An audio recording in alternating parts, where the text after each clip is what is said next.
Hey everyone, tonight we embark on an extraordinary journey back thousands of years to the banks of the Nile, to explore a civilization famed for its towering pyramids, powerful pharaohs, and watchful gods who seem to observe your every move. Yet, beyond the gleaming gold masks and majestic temples lies a far grimmer reality. Today, we're asking an intriguing question. What would it really be like to live just a single day in ancient Egypt? Because, believe me, the blazing sun isn't the only thing that will leave you feeling roasted alive. Before we dive in, take a moment to like this video and subscribe. Only if you truly enjoy the content we create here. Also, drop a comment letting me know where you're watching from and what time it is in your part of the world.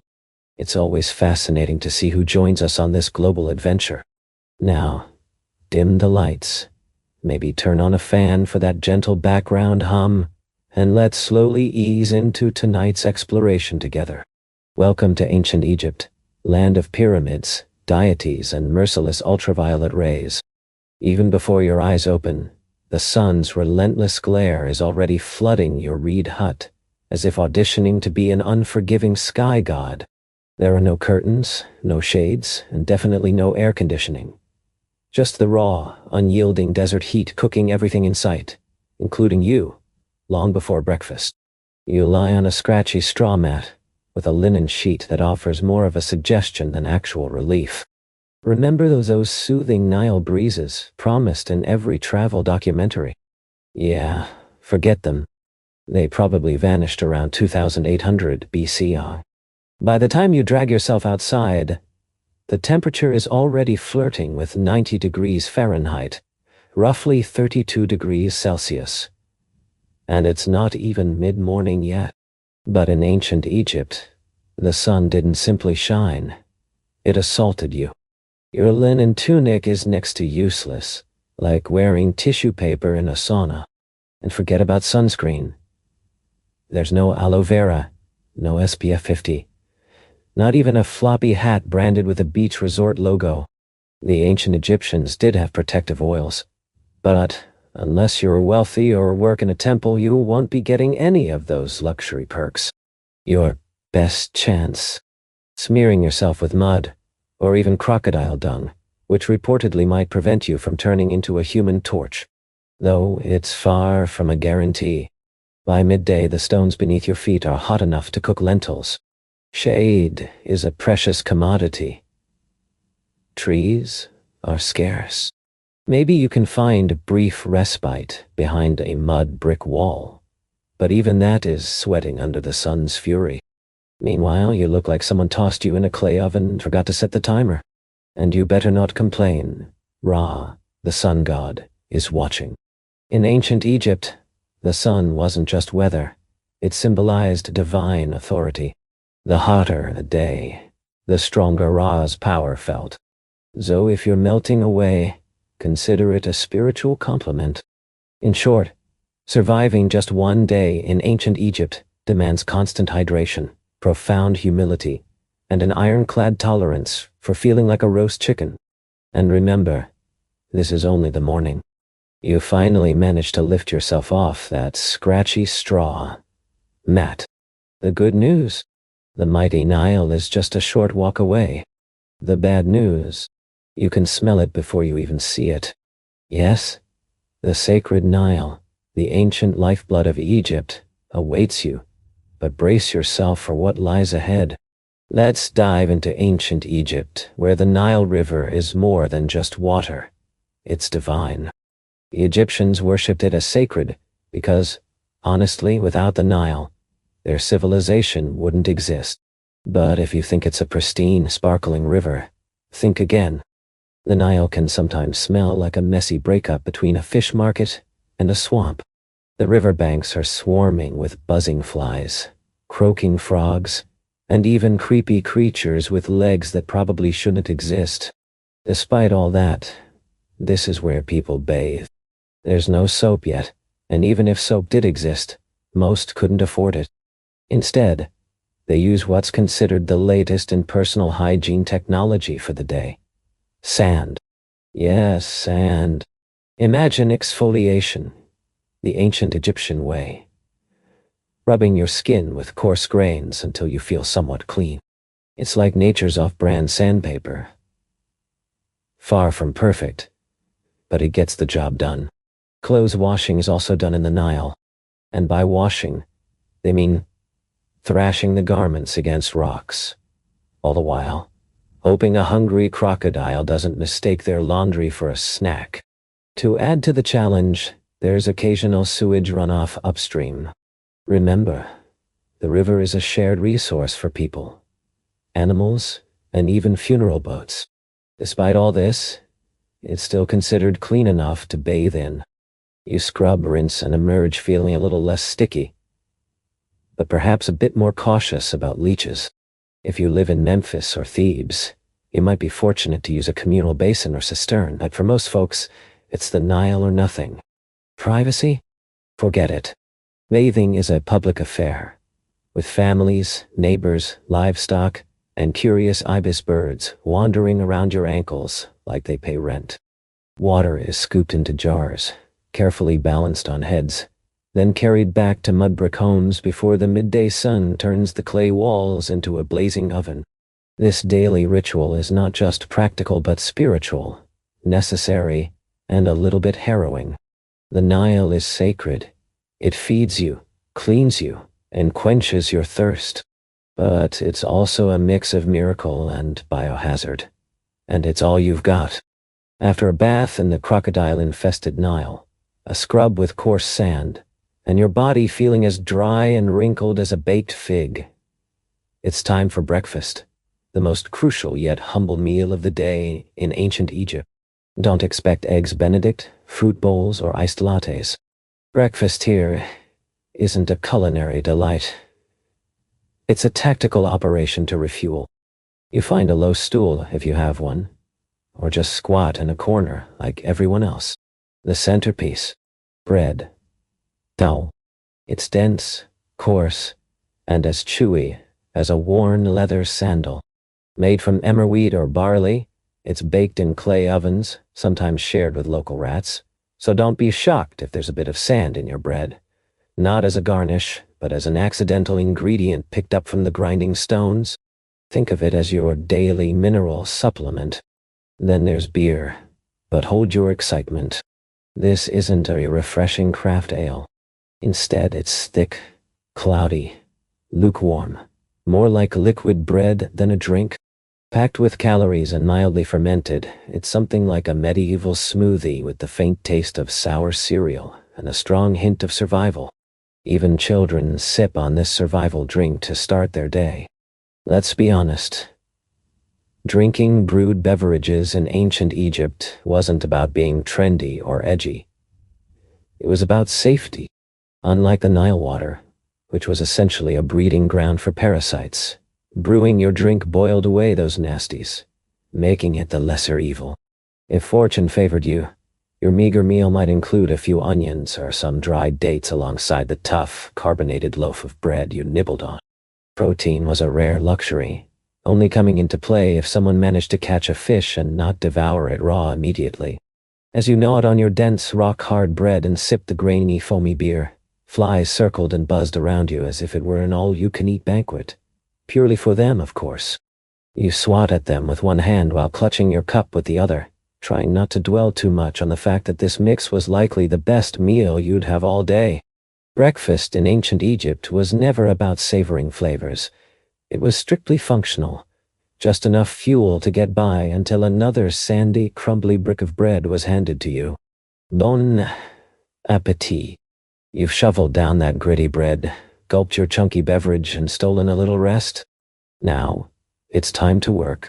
And trust me, the kind of labor that awaited you in ancient Egypt would make today's burnout look like a pampering spa visit. Unless you were a privileged scribe, priest, or part of the royal family, which, let's be real, you weren't. Your day revolved around pure physical labor and dust. There were no air-conditioned offices, no breaks for coffee, no ergonomic chairs. Just sweat, sand, and the constant threat of a midday collapse. Farmers started their day, ankle-deep, in the pungent Nile mud at sunrise, dragging weeds or planting barley, all under the watchful gaze of an overseer whose favorite pastime was yelling.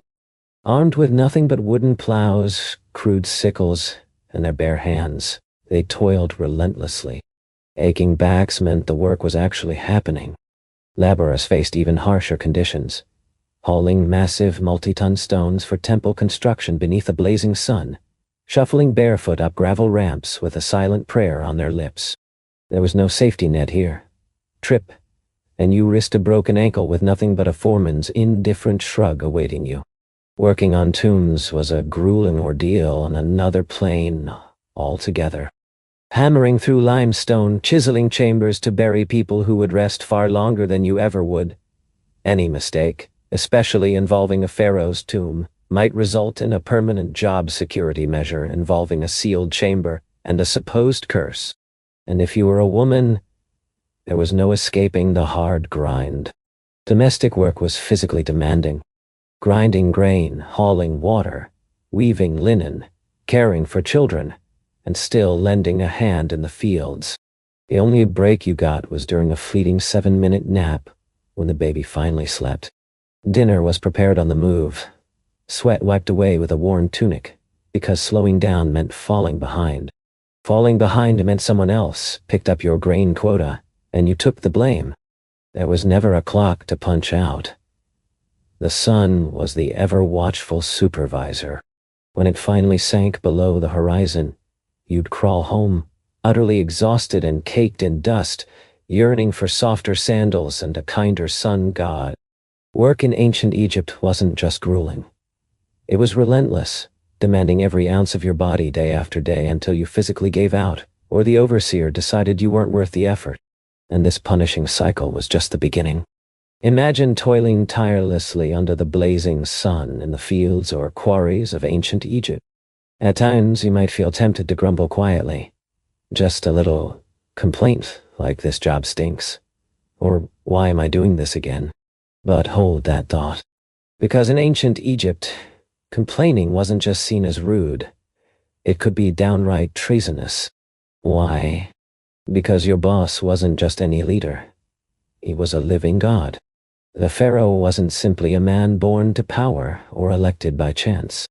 He was understood as the earthly incarnation of Horus, son of Ra, chosen by divine forces to rule Egypt and uphold Ma'at, the sacred cosmic order. In other words, if the Nile flooded generously that year, you thanked the pharaoh. If it didn't, perhaps everyone assumed you hadn't prayed hard enough. Challenging his authority was more than disrespect. It was blasphemy. Speaking ill of the pharaoh could earn you a brutal punishment. Maybe lashes from a whip, shackles, or worse, an early journey to the underworld without any of your treasured burial goods. Everywhere you looked, the pharaoh's face gazed back at you. On statues, temple walls, coins, even bread molds. His name echoed in rituals. His image loomed larger than all others in every mural. That wasn't just artistic flair. It was law. And as a commoner, you'd never truly see him. The closest was catching a glimpse of his golden bark floating along the river during a religious festival. Blink, and he vanished. Back he went to a palace you could only dream of entering, surrounded by officials, guards, scribes, and enough gold to fund a small kingdom, which, in effect, he did. If you were fortunate enough to work on a royal project, a tomb, a temple, or a monumental statue, you were expected to serve with divine joy. At least that was the official line. You repeated it too, because claiming pride in carving stone for 14 hours a day was safer than admitting frustration. And rebellion? Don't even think about it.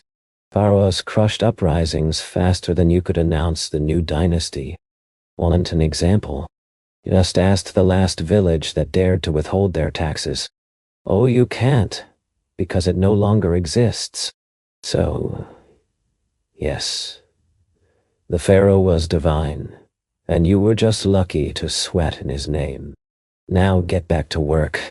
If surviving under the scorching sun was tough, Wait until you realize that in ancient Egypt, sand was your constant companion, your roommate, co-worker, seasoning, and mortal enemy all at once. It was everywhere, embedded in your clothes, in your bed, in your food. There was no escaping it. Whether working, praying, sleeping, or just minding your own business in the bustling market, a sudden gust of hot wind could sweep by and turn your face into an unwelcome exfoliation zone. Let's talk clothes. You wore linen. Light and breathable, yes, but about as effective at keeping sand out as a screen door as at holding back soup. Sand would slide down your tunic, cling to every inch of skin, and somehow find its way into the tiniest crevices of your body. Eating was no picnic either. Every loaf of bread was essentially a sand trap. Since wheat was ground between stone slabs, tiny particles of grit found their way into the flour, and thus into every bite. Egyptians didn't just consume their wheat. They digested their millstones too, which is why ancient dental remains show worn teeth from all that grinding grit. Life in ancient Egypt was a gritty, dusty, divine paradox, intertwined with reverence and relentless challenges alike. In ancient Egypt, sand was an ever-present force, like wearing a grinding weight all day long.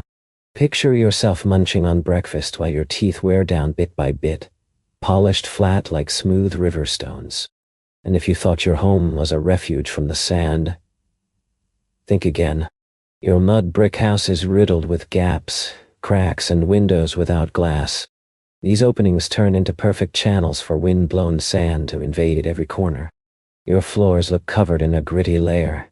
Your cooking pots brim with sand, and your bed? It's essentially a sandpit cleverly disguised as furniture. Shoes? They're optional at best. Most Egyptians wandered barefoot, which means your feet are perpetually close to becoming hardened, battered leather sandals themselves. On the rare occasion someone did wear shoes, it was usually a simple pair of sandals crafted from reeds. Fashionable, maybe, but protective? Not in the slightest. Then, there were the sandstorms, Egypt's very own divine slap of fury. One moment, you're casually chatting with a friend. The next, you're coughing up dust and feeling like an entire beach has been poured into your eye sockets. The storm twirls around you, visibility dropping to zero, as everyone turns into vague coughing shadows. In short, sand was the roommate who never left, the ubiquitous spice in every meal, and the silent adversary of your eyes, lungs, and dignity alike. Sand wasn't just a backdrop. It was part of your body. And guess what? You can't just wash it off. Been there, tried that, in the Nile, which was likely more sand than water. Now, religion wasn't some weekend pastime in ancient Egypt. It was the operating system of everyday life. Your job, your diet, your hygiene, and even your sleep rituals were all governed by gods, who had very detailed opinions on everything. To start with, these gods were everywhere. Your town boasted temples dedicated to a dozen or more deities, each in charge of something crucial. There was Ra, the sun god, steering the solar bark across the sky like a divine Uber driver. Thoth, the ibis-headed god of wisdom, oversaw scribes and the lunar calendar. Sobek, part crocodile and part night terror, was the fierce protector of the Nile. Bastet, the cat goddess, was basically the master of PR for public order. Forget about personal freedom. Your day-to-day rhythms hinged on pleasing these gods. You'd wake up by thanking Ra, spill some beer ceremoniously, apologize to Hathor, curse softly when you stubbed your toe, all to avoid inviting a vengeful spirit. Before meals, a small portion was offered to the gods. Before sleeping, you prayed that Set, the god of chaos, wouldn't toss your home into cosmic disarray overnight. Even funerals were elaborate multi-day ceremonies where the dead faced trials, avoided demons, and demonstrated moral worthiness, or else suffered eternal erasure. When it came to the afterlife, Egyptians took things very seriously. Dying wasn't just a farewell. It was a trial. Your heart would be weighed against the feather of Ma'at, symbolizing truth and justice. If your heart was heavier with falsehoods, cruelty, or even petty theft like swiping a neighbor's goat, you'd be devoured by Ammit, a fearsome beast with the head of a crocodile, the body of a lion, and the limbs of a terrifying nightmare. So death wasn't the end. It was a probationary period. But here's the fascinating twist. This intensely complex religious structure wasn't grim or depressing. Instead, it was a source of comfort. Egyptians believed that life was part of a larger, cosmic order, carefully maintained by their gods and rituals. Imagine ancient Egypt as a place where cosmic balance was everything. If you faithfully followed the rituals and lived by Ma'at, the principle embracing truth and order, you stood a real chance at a peaceful eternity, filled with food, family, and maybe even a boat to carry you through the afterlife. Naturally, the richer you were, the more attention the gods paid to you. Temples towered magnificently, priests wielded immense power, and the peasants, they lived each day hoping the gods were feeling generous enough to bless them. In ancient Egypt, faith was far from optional. It was your job description, your insurance policy, and your travel guide to the next realm all rolled into one. Now, picture this. You've stepped on something sharp, been bitten by some strange creature, or caught an infection, which, in ancient Egypt, was basically just another Tuesday. Seeking medical care was your next step, but don't expect cozy waiting rooms or sterile clinics.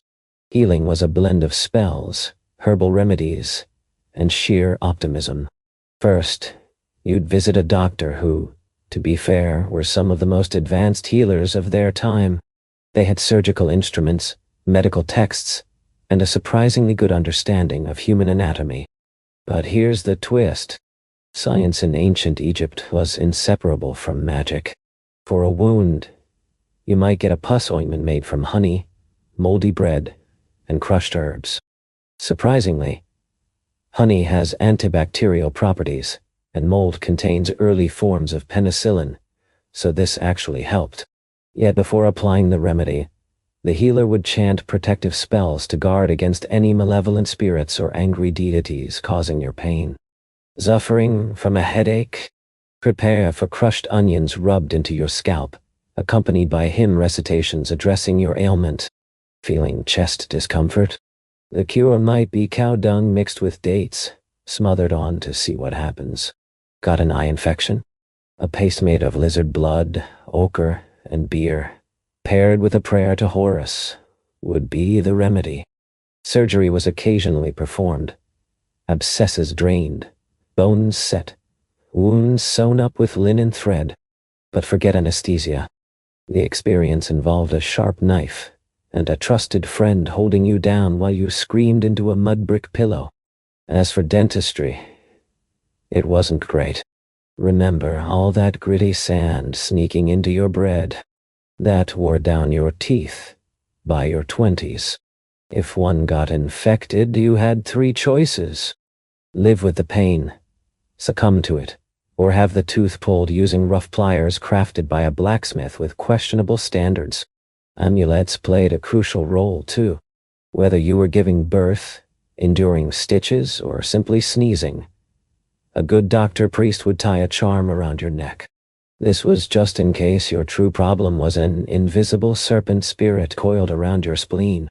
So yes, Egyptian medicine had its moments of brilliance, but mostly, you had to place your trust in the gods because your band-aid was often a prayer. Here's a surprising plot twist. Ancient Egyptian women actually enjoyed more rights than many women in later societies. They could own property, run businesses, initiate divorce, and even bring a man to court. Sounds progressive, right? But before you start dreaming of a time-traveling girl boss getaway, hold your horses, because while legally, imagine the life of a woman in ancient Egypt, not defined by royal crowns or grand monuments, but by relentless daily toil. Sunrise signals the start of back-breaking labor, grinding grain manually with a huge flat stone that grinds wheat but also wears down your spine. After that, it's fetching water from the Nile, cooking the morning meal, tending to children, managing the household, feeding animals, and if needed, working in the fields. This is a one-woman army draped in the linen, with no moments to herself, no leisurely spa days, no paid maternity leave to soften childbirth's dangers. Giving birth is a perilous, painful ordeal, reliant on midwives, but without modern comforts like epidurals, disinfectants, or calming music playlists. Delivering a baby happens in a hot, incense-filled room, surrounded by prayers and hope that bleeding is minimal. Now, let's discuss fashion. Linen gowns are light and breathable, yes, but there's no underwear and no shoes to shield you from the blazing sun. Sand that infiltrates everything, and insects that treat you like an all-you-can-eat buffet. Makeup? Certainly. Egyptian women did sport cosmetics, but these were lead-based and applied with tools resembling toothpicks, not exactly gentle or safe by today's standards. If fortune smiled on you with a wealthy birth, life's pressures eased a bit. You might be literate, managing estate affairs, or serving as a priestess. For royal daughters, the pinnacle could be ruling as pharaoh. Think Queen Hatshepsut or Cleopatra, known for their intelligence and dramatic eyeliner. But for the poor woman, legal status did little to change physical hardships. She labored, sweated, bent, carried, gave birth, buried loved ones, and prayed. Though not legally enslaved, she was shackled by survival's heavy chains.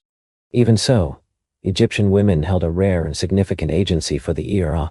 They could speak in court, retain personal inheritance, and didn't become the property of their husbands upon marriage. A remarkable contrast compared to many ancient cultures. Rights they had. Luxury and ease, however, remained dreams reserved for statues and goddesses. Not the woman kneading dough while fending off flies from her child. After enduring another grueling day, eating coarse bread, hauling water, dodging divine anger and desert sandstorms, rest might seem warranted, but in ancient Egypt, death was no reprieve. It marked the onset of a complex, layered journey beyond life's limits.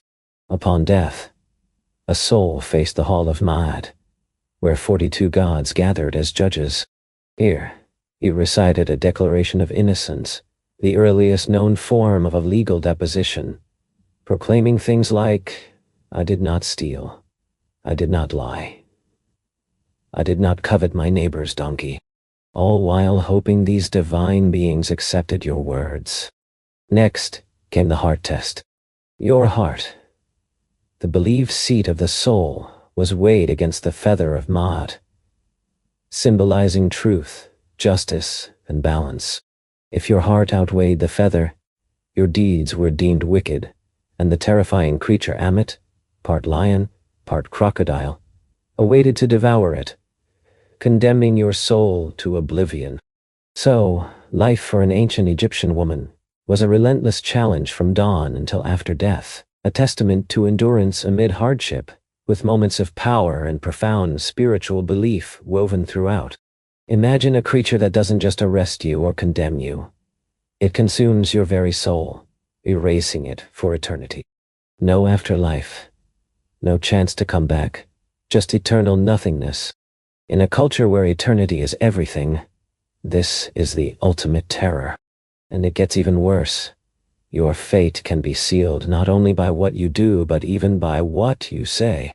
One mistaken confession, one forgotten line during judgment, and suddenly, your soul is obliterated. Think of it like an open book exam. Fail, and mythological death incarnate devours you. But if you succeed, congratulations, you enter the field of reeds, a serene, idealized Egypt where your soul enjoys everlasting life, surrounded by boats, crops, family, and hopefully far fewer sand fleas. The stakes couldn't be higher, which is why the ancient Egyptians obsessed over preparing tombs, performing intricate funeral rituals, and studying magical texts like the Book of the Dead. A spiritual cheat sheet, packed with prayers, spells, and practical advice like, "Don't insult the crocodile god." Oh yes, the afterlife might be stunning, but only if you live your life with utmost care. One curse word, one missed temple tax, and your next stop is lunch for the soul-devouring monster Amit. Sweet dreams! If there's one mercy the Egyptians granted themselves, it was linen. Their blessed, breathable fabric made from plants. Everyone's wardrobe, from lowest to highest class, was crafted from this light, cool material that let the skin breathe, despite the blazing heat. That's the silver lining. But comfort pretty much stops there, no matter the occupation. Farmer, builder, priest, or vendor. Everyone wore the same basic outfit, daily. Men donned a short white kilt or loincloth. Women wore straight, sleeveless linen dresses, sometimes secured with straps, sometimes not. The upper class might have pleats, beads, or fancy patterns for flair. For everyone else, plain white or a dull grayish color depending on how long it had been since laundry day, which meant scrubbing clothes by hand in the Nile, all the while hoping a hippo wouldn't come crashing out of the water. Most people went barefoot too. Sandals made from woven reeds or leather were reserved for temple priests or special occasions. If you went royalty, expect hot sand underfoot, possibly with a sharp rock lurking, and no protective footwear. Accessories were practical rather than frivolous. Amulets served to protect. Necklaces showed status. Eye makeup made from powdered coal wasn't just for vanity. It reduced sun glare and supposedly kept infections at bay. Yes, even eyeliner had a vital job in ancient Egypt. But no matter how finely you dressed, the bugs didn't care. Flies, gnats, mosquitoes, all saw your airy linen outfit as an open invitation. You'd spend your day swatting at relentless pests, rubbing on scented oils, and hoping your linen didn't cling like a wet curtain as the sun reached its peak.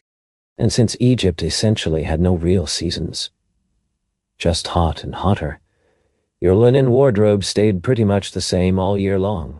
Imagine living in ancient Egypt, where your daily attire is simple, light, and breezy, perfect for the blazing 110-degree sun or a cooler 70-degree evening.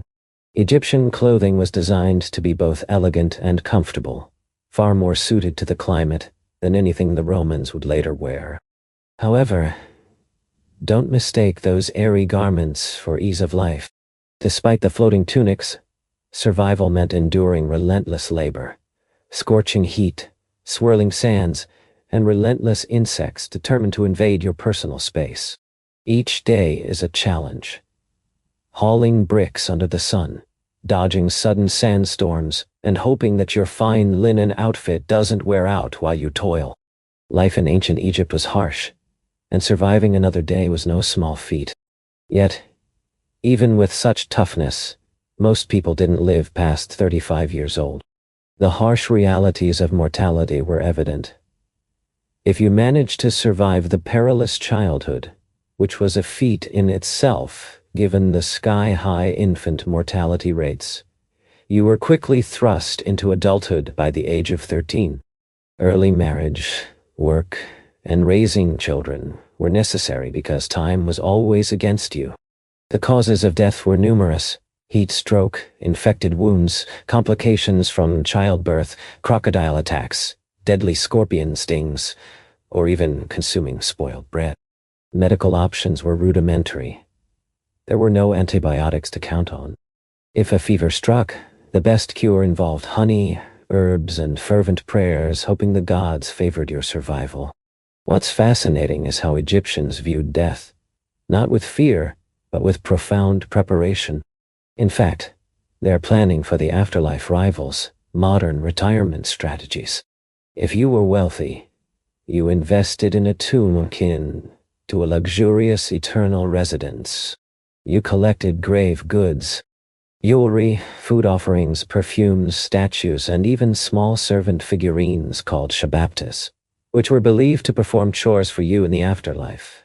Think of them as spiritual assistants working while you rested for eternity. The mummification process involved embalming the body, wrapping it meticulously in linen, stuffing it with natron, a natural salt, and placing it securely inside a beautifully painted sarcophagus. Accompanying you was a copy of the Book of the Dead. Not a foreboding manual, but rather a mystical travel guide filled with passwords to navigate the afterlife safely, spells to confuse demons, and instructions on how to avoid being devoured by soul-eating monsters. For the poor, the reality was starkly different. Tombs were simple, shallow pits in the desert sands. Bodies were wrapped in whatever fabric the family could muster, accompanied perhaps by a pot or two, then covered with earth. No murals, no golden masks, just you and the vast wind. Yet even for them, the hope of an afterlife endured. They dreamed of the field of reeds, a tranquil, fertile paradise where farming required no sweat. Hunger was absent, and sailing the Nile under soft sunlight was eternal. So yes, death often came young in ancient Egypt. But those who lived well, prayed properly, and respected the many jackal-headed gods held on to the hope of eternal peace, and even luxury beyond the grave. But reaching the afterlife, or at least the tomb, is only the beginning. After being embalmed, wrapped, blessed, and buried, the notion of resting in peace wasn't guaranteed. Tombs were treasure troves of valuable items, gold amulets, jewelry, perfumed oils, intricately carved statues, and chests brimming with riches. Because of this wealth, even the dead were not safe from robbers. The story of ancient Egypt's eternal dwellers is as much about surviving life on earth as it is about protecting their treasures for eternity. In ancient Egypt, pharaohs were buried with an incredible array of treasures, stacks of fine linens and literal boatloads of gold and precious artifacts, all meant to accompany them into the afterlife. Yet, this treasure trove was a double-edged sword, an irresistible invitation to tomb robbers armed with chisels and bad intentions. Tomb robbery was so widespread it became a full-time hazard. In response, pharaohs went to great lengths to protect their resting places. They concealed tombs deep within cliffs, sealed entrances behind cleverly hidden trapdoors, and inscribed chilling curses on the walls, threatening anyone who dared disturb the dead. Warnings like, "May a crocodile devour your soul," or "May your limbs be twisted forever by a serpent of fire," were meant to deter grave robbers. But these curses, powerful sounding as they were, failed to stop the thieves. Despite precautions, robbers returned under cover of darkness, often with inside information. Sometimes the culprits were locals, other times corrupt workers who had helped construct the tombs. Even priests and guards, entrusted with sacred duties, were occasionally complicit. Consequences for caught thieves were harsh: public beatings, mutilation, exile, or even death. But given the immense value of tomb goods, especially gold and rare incense, many felt the risk was worth taking. After all, the dead offered no resistance. It wasn't just the wealthy who suffered from robbery. Even the graves of common folk were not safe. Poorer Egyptians might be buried with modest offerings, a small pot of beer or a loaf of bread to accompany them after death. Yet these items also attracted thieves because food was scarce, tools were precious, and linen served as currency. Ironically, tomb robbing wasn't always fueled by greed. Sometimes, survival was the real motivation. Egypt endured famines, political turmoil, and invasions, forcing desperate workers to break into tombs, not for treasure, but simply for food. When children are starving, sacred funerary goods might quickly come to resemble a much-needed meal. In ancient Egypt, death didn't guarantee safety. Tombs could be plundered, names erased from records, and mummies unwrapped by desperate souls wielding pickaxes and questionable ethics. The only hope was that your burial site remained a secret, safe from thieves seeking their own grim survival. Switching gears, the walls of temples and tombs in ancient Egypt are adorned with majestic and enigmatic carvings. Birds' eyes, snakes, lotus flowers, and men striding sideways as if on a fashion runway. These are hieroglyphs, more than decorative art. They formed a complex writing system containing over 700 characters, constantly evolving. Some symbols represent whole words, others sounds, and many serve as determinatives, clarifying meaning. For example, writing the word star using an actual star symbol might be too obvious. So determinatives provide nuance. Unlike modern writing, Egyptian hieroglyphs lack spaces and punctuation, creating long, intricate texts that blend artistic flair with linguistic complexity. They also omit vowels and rely heavily on context and a deep understanding of the symbols. The direction of writing is flexible. Hieroglyphs can be read left to right to left, or top to bottom. The key is to observe which way the birds or humans face. If they face right, read from right to left. If left, then left to right. And if they appear upside down, well, deciphering those can be a formidable challenge. Being able to read and fully understand these intricate symbols was anything but easy. In ancient Egypt, the ability to write hieroglyphs was a privilege reserved for a tiny fraction of the population. Roughly just 1% could actually read and write. Becoming a scribe wasn't a casual choice. It demanded years of rigorous education that began in childhood. Young scribes would memorize hundreds of symbols, painstakingly copy countless scrolls, and practice their craft so relentlessly that by the age of 15, their hands might have curled into claws from all the writing. Yet, the effort was worth it. Scribes enjoyed a respected status, were well-fed, and escaped the dreaded manual labor under the blazing sun.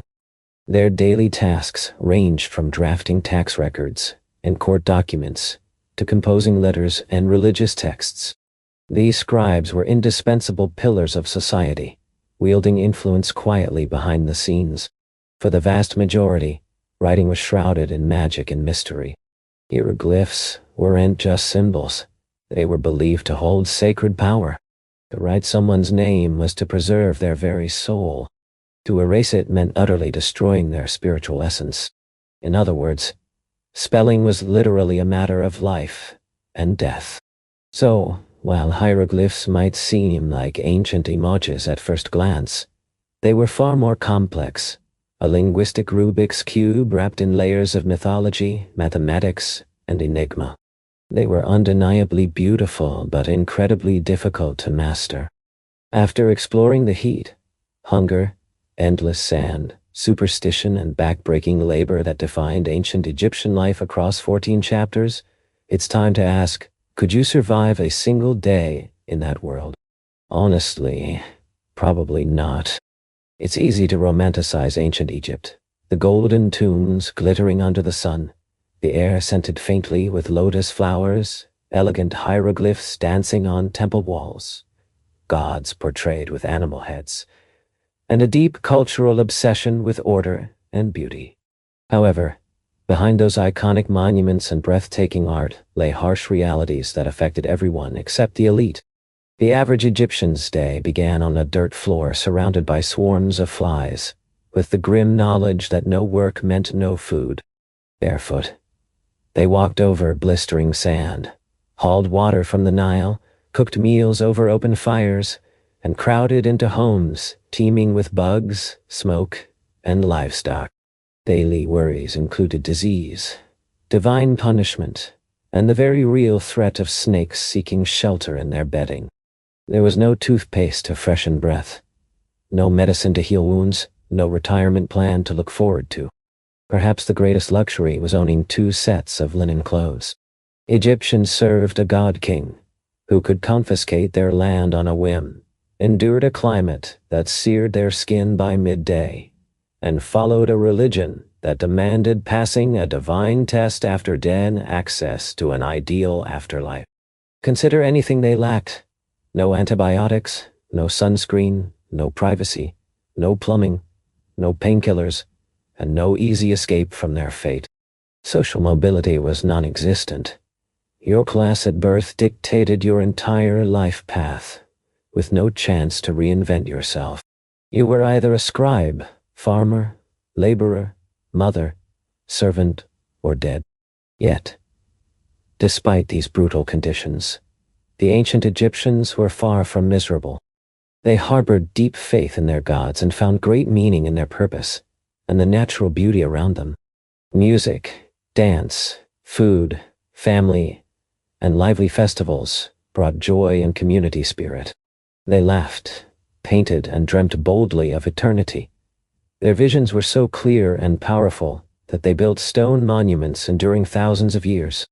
But for a modern person, accustomed to air conditioning, filtered water, and countless comforts, stepping into the sandals of an average ancient Egyptian reveals a stark, grueling existence, one defined by immense hardship, but also remarkable belief, resilience, and creativity. Imagine stepping into the heart of ancient Teotihuacan, where one pyramid defiantly refuses to be forgotten. This temple's facade isn't adorned with serene symbols or welcoming gods. Instead, it features snarling stone serpents, mouths open in mid-strike, fangs bared and eyes wide, a chilling sight. Known as the Temple of the Feathered Serpent or Quetzalcoatl, this structure stands apart from others that reach skyward with reverence. It emanates a predatory aura, as if silently watching those who approach. These stone serpent heads were no mere decoration. They served as warnings, symbols of divine fury. Beneath their gaze, a terrifying history once unfolded. Archaeological excavations carried out over recent decades unveiled a grim secret. Hidden under the temple's base were not just ceremonial offerings, but the remains of over 200 humans. Many were decapitated, their hands bound tightly behind their backs. Young men, perhaps warriors, laid to rest in groups with mathematical precision. Some rested beside sharp obsidian knives. Others adorned with necklaces crafted from human teeth or jewelry fashioned from jawbones. These individuals were not discarded like refuse. Their burials were deliberate, charged with symbolic importance.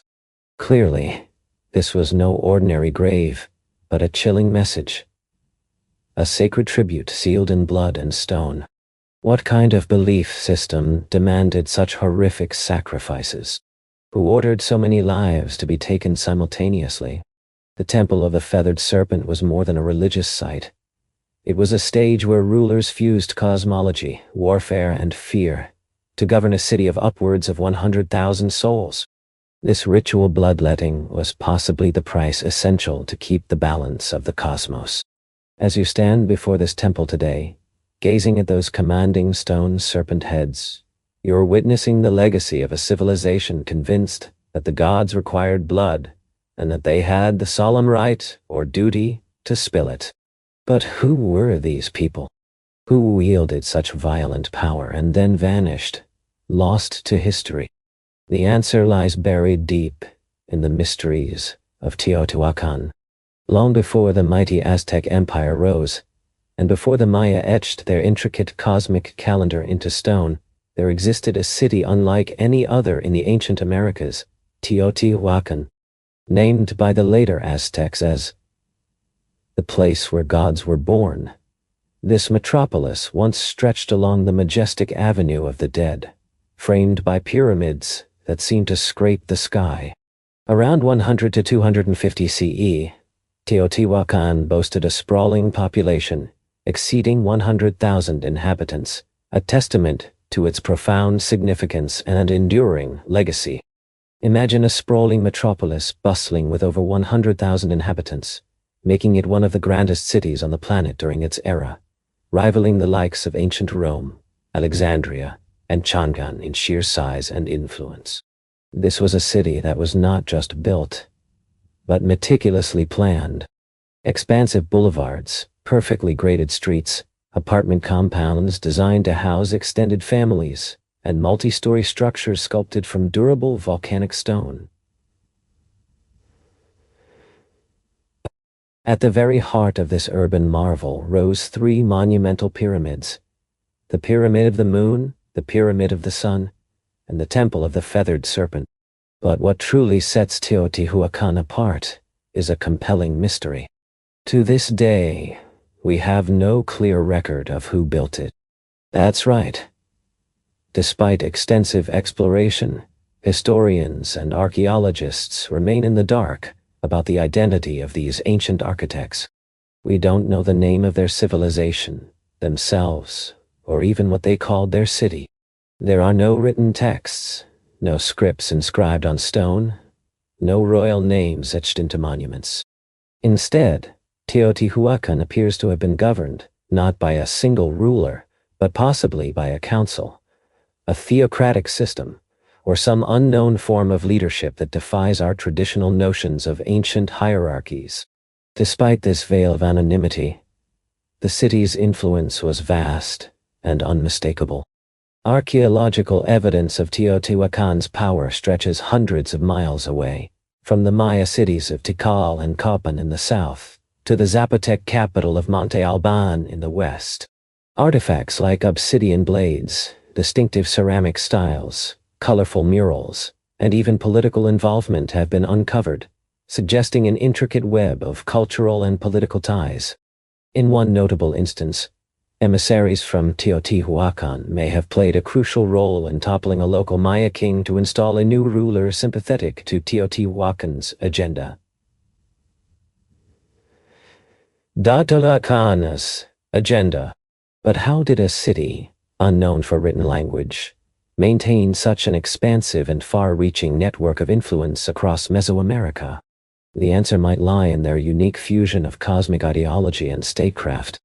Their temples were more than religious centers.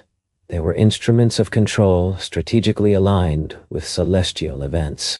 These grand buildings acted as stages for public rituals, including sacrifices that continually reinforced Teotihuacan's authority and served as constant reminders to residents and visitors alike.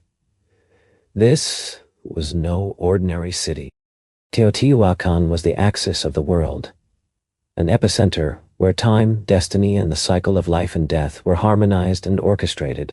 At the core of this sacred complex stood the Temple of the Feathered Serpent.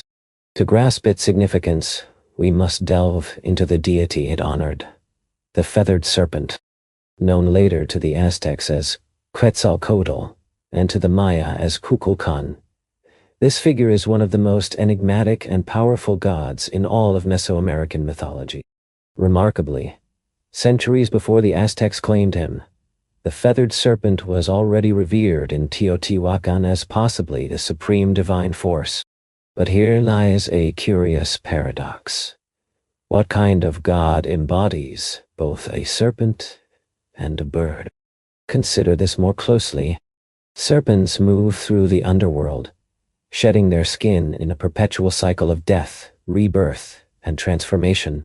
Birds, on the other hand, fly through the heavens close to the sun, symbols of freedom, divine presence, and the life-giving winds. By merging these two contrasting creatures, the earthbound serpent and the sky-dwelling bird, ancient Teotihuacanos forged a cosmic deity who embodied duality, death and life, chaos and order. This god was not merely a symbol. He was a powerful bridge linking different realms of existence. And on the temple's facade, sculpted in deep, intricate relief, dozens of images portray the Feathered Serpent, with goggle-like eyes, bared teeth, and splendid plumed headdresses evoking both awe and reverence. Some historians argue that these figures actually represent the god himself, while others believe they depict warriors or priests dressed in divine regalia to signify their sacred authority. Regardless of interpretation, their presence is ubiquitous. The temple is adorned with countless snake-bird hybrids, as if the entire structure itself pulses with a divine energy. But the Feathered Serpent was far more than just a celestial deity. He was deeply connected to the practice of sacrifice. Blood, in the eyes of the Teotihuacan people, was the essential force that sustained the cosmos, a vital energy that kept the universe in motion. Quetzalcoatl, who would later be remembered as a gentle and civilizing god, originally held a far darker and more demanding role in Teotihuacan. He called for offerings, not merely maize or incense, but the most precious tribute of all, life itself. Mythology recounts that he descended into the underworld to retrieve the bones of the dead, using them to bring forth humanity. Yet to transform death into life, a reciprocal exchange was necessary. The gods sacrificed themselves for mankind, and in turn, humans were expected to return that sacrifice. The Temple of the Feathered Serpent was far more than a place of worship. It was a cosmic mechanism designed to unite the realms of sky, earth, and underworld through elaborate rituals. Each stone, every serpent head, every sacrificed victim served a purpose within this sacred system. The people of Teotihuacan didn't simply worship the feathered serpent. They lived out his principles, his inherent paradoxes, his overwhelming power, and his profound connection to blood and sacrifice. Yet beneath its surface, the temple guarded darker and more disturbing secrets. For centuries, the Temple of the Feathered Serpent stood silently, a formidable structure weathered by time and nearly reclaimed by nature. While locals passed down legends and scholars offered theories, no one could have predicted what lay hidden beneath its layered stones until archaeologists began excavations in the late 1980s and early 2000s. What they uncovered was startling and unsettling. Concealed beneath the temple's foundations was a network of long-sealed chambers and pits, brimming with meticulously arranged human remains. These were not haphazard casualties of war or disease. These were calculated and ritualistic sacrifices, executed with chilling precision. Over 200 victims were uncovered, mostly young men aged between 15 and 25. Some wore necklaces fashioned from human jawbones. Others had their hands bound behind their backs. Several had been decapitated. Near them lay obsidian knives, sharp and jet black, unmistakably the tools of ceremonial execution. And this is where the story takes an even darker turn. The bodies were arranged not randomly, but according to geometric and symbolic patterns. They were grouped into quadrants, aligned with cardinal directions, likely reflecting the cosmic order itself. Even the number of victims held significance. This was not simply death. It was ritualized, meaningful death. Surrounding these victims were offerings. Jaguar bones, serpent figures, exotic shells imported from the distant Gulf Coast, small figurines, and pristine obsidian blades never used in battle. This was not a punishment, but a sacred gift. These young men, likely warriors, were chosen to die not in disgrace but as part of a transcendental ceremony. To the people of Teotihuacan, the very act of constructing the temple may have required these human sacrifices. It was as though each stone laid in the temple's foundation was imbued with the essence of life exchanged for eternal cosmic balance. Layers of the temple were consecrated with blood, each new level raised only after a sacrificial offering had been made. As archaeologists dug deeper, the evidence of sacrifice grew more profound.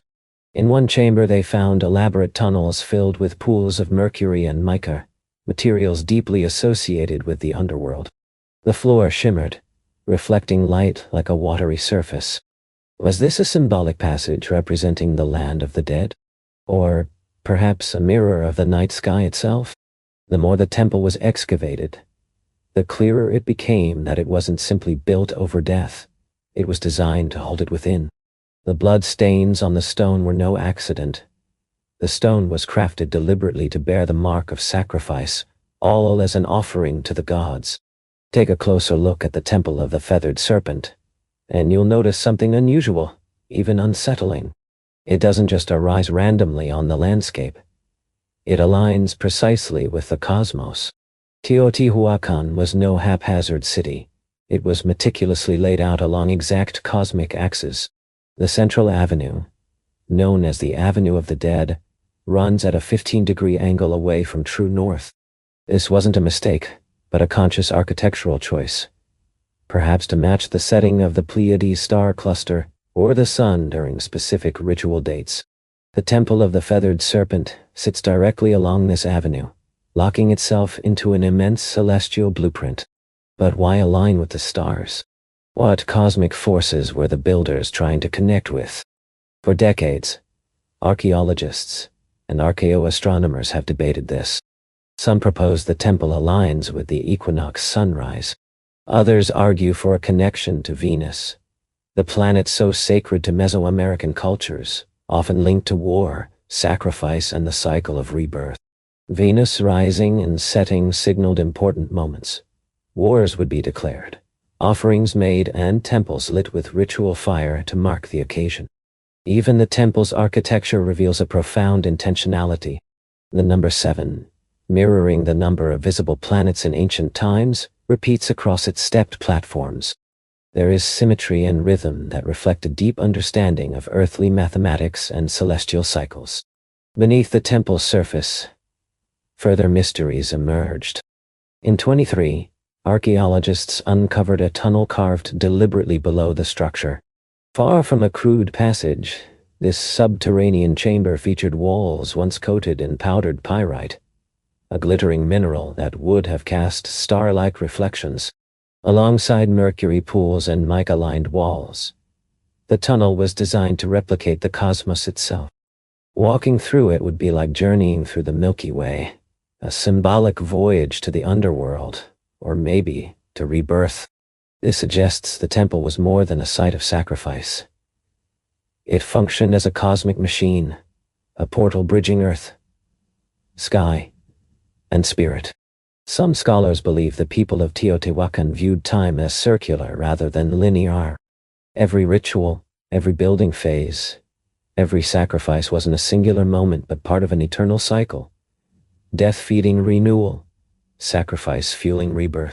The temple's alignments might have helped predict celestial movements, regulate agriculture, and most importantly indicate when to offer blood to the gods. The Temple of the Feathered Serpent wasn't merely gazing at the stars, it was trying to communicate with them. It stood as a monumental expression of a worldview weaving together sacrifice, cosmos, and the eternal rhythms of life and death. The Temple of the Feathered Serpent was far more than a spiritual sanctuary. It was a formidable political instrument crafted to awe and intimidate. Its very architecture served as a constant reminder to every observer, whether a local citizen or a foreign visitor, of who truly commanded power in Teotihuacan. Imagine standing there 1800 years ago. Arriving from a smaller city-state, you'd first be struck by the overwhelming scale of Teotihuacan as you made your way along the bustling Avenue of the Dead. But it was upon reaching the Temple of the Feathered Serpent that you would come to a complete halt. The massive serpent heads loomed fiercely, their teeth bared as if ready to strike. Jagged jaguar symbols snarled from the carved stone, filling the plaza ahead, a grand open space that once hosted enormous gatherings, not merely for celebration, but for public ritualistic events. If you were lucky or unfortunate enough to witness, you might even see a sacrifice unfolding before your eyes. The rulers of Teotihuacan understood a fundamental truth. Fear is a powerful tool. And nothing instills fear quite like the threat of divine punishment. By orchestrating ritual executions in broad daylight, surrounded by symbols of the cosmos and stark images of death, they sent an unmistakable message. The gods stand with us, and we are willing to offer them what they demand. Yet, this was no chaotic frenzy. It was meticulously crafted theater. Priests adorned in elaborate feathered headdresses and gleaming obsidian masks chanted, danced, and spilled blood, transforming celestial myths into a potent political spectacle. This spectacle wasn't merely about appeasing deities. It was a constant reminder to all spectators that the city's leaders maintained exclusive access to divine power. They alone possessed the authority to open the heavens, to summon rain, to safeguard the people, or to unleash destruction upon their foes. The very structure of the temple amplified this message. From the upper tiers of the temple, the elite looked down upon the vast plaza, exerting control not only over the unfolding rituals, but over the physical space itself. The people looked upward, toward the gods, the rulers, the sacrifices, and learned their place in this cosmic hierarchy. For outsiders, Teotihuacan didn't need to rely on military conquest. Its power was asserted through symbols. Visiting dignitaries returned to their homelands with stories filled with awe and terror. Tales of gigantic feathered serpents, endless grand avenues and blood rituals that bathed the sky in red. In a world ruled by divine fear, Teotihuacan established itself as the foremost earthly representative of the gods, with the Temple of the Feathered Serpent as its loudest, most compelling voice. At its zenith, Teotihuacan was the pulsating heart of Mesoamerica, a city forged from fire and stone, ruled by gods and sealed with blood, seemingly destined to endure through eternity.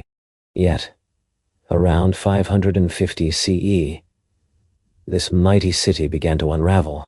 An unsettling silence descended, as chilling as the stony gaze of the serpent heads. The decline of Teotihuacan was neither sudden nor dramatic, but gradual, followed by an abrupt end. Decades before the fall, signs of stress appeared. The cosmic machine was faltering. Evidence points to prolonged droughts, failing crops, and social unrest. The very systems that upheld this grand metropolis, centralized authority, religious dominance, the sacred cosmic order, started to fracture under pressure. Then came fire. Archaeologists have uncovered extensive layers of ash and burn marks scattered across elite residences, temples, and administrative centers, clear signs of violent destruction. The city that once projected divine power through spectacle now lay wounded, its sacred spaces scarred by flames. At the Temple of the Feathered Serpent, an unsettling story unfolds.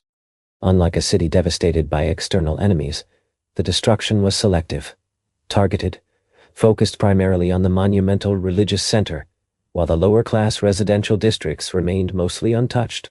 This points not to an invasion, but a dramatic, internal uprising. The very people who once stood in reverent awe during public sacrifices seem to have turned against their priest kings. The temple, once a towering emblem of divine authority, was ransacked. Its sacred sculptures were defaced, fires were deliberately set, and ritual spaces that once buzzed with holy activity were desecrated. And then, silence fell over Teotihuacan. The city didn't collapse instantly, nor was it completely abandoned overnight, but its spirit was extinguished. The once thriving trade networks that crisscrossed the region crumbled. Artistic endeavors halted abruptly. Majestic ceremonies ceased. Those who held power vanished without a trace. The temple, that grand voice of a vanished order, no longer spoke. Yet, as this mystery deepened, the memory of Teotihuacan endured through the centuries. When the Aztecs arrived centuries later in the Valley of Mexico, they encountered the ruins of this lost city. To them, it was awe-inspiring. They believed the gods themselves had built this place. They named it Teotihuacan, the place where the gods were born. Around its pyramids, they wove myths, venerating it as sacred ground, even as they remained unaware of its original creators. To the Aztecs, the Temple of the Feathered Serpent was not merely a ruin. It was a relic of divine truth. But the irony loomed large. Teotihuacan, the most powerful city of its age, constructed upon cosmic order and sacred blood, vanished into history without leaving behind a written record. No final chronicle remains, only stone and unanswered questions. The gods seem to have gone silent. For over a millennium, the Temple of the Feathered Serpent lay buried beneath layers of dust, volcanic ash, and the silence of forgotten time. Locals avoided the site. Farmers plowed around it, and the wider world simply forgot it, until modern archaeology breathed life back into its story. In the early 20th century, Mexican archaeologists began systematic excavations at Teotihuacan. They uncovered a staggering revelation: a masterfully engineered city far older than the Aztecs. Yet it was not until the 1980s and early 2000s that the temple itself began to reveal its most profound and chilling secrets. One of the most dramatic breakthroughs came in 2011, when researchers discovered a sealed tunnel beneath the Temple of the Feathered Serpent. This passage had been deliberately blocked nearly 1800 years earlier, as if to prevent anyone from entering ever again. After painstaking years of excavation, scientists unearthed what appeared to be a cosmic corridor, a symbolic underworld meticulously crafted. Its walls were lined with polished pyrite, designed to mimic a starry night sky. Pools of liquid mercury shimmered mysteriously, and scattered throughout, thousands of ritual objects lay preserved: jade statues, rubber balls, obsidian blades, and intricately carved wooden masks. The atmosphere was unlike that of a typical tomb. It felt more like a carefully crafted message from the ancient past. Why would the builders go to such great lengths? What secrets did they intend to preserve or hide away? Some scholars propose that the tunnel served as the setting for initiation rites.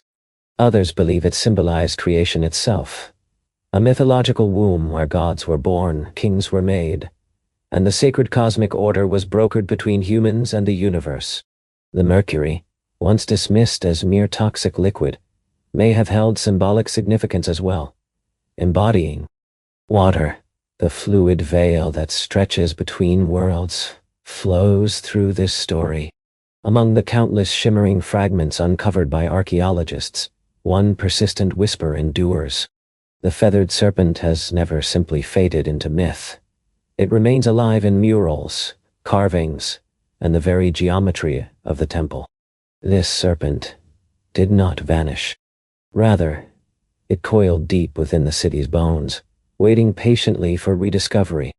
With every excavation, every fragmented jawbone or golden ornament brought to light, we edge closer to understanding its message, one not etched in language but carved into stone, sacrifice, and shadow.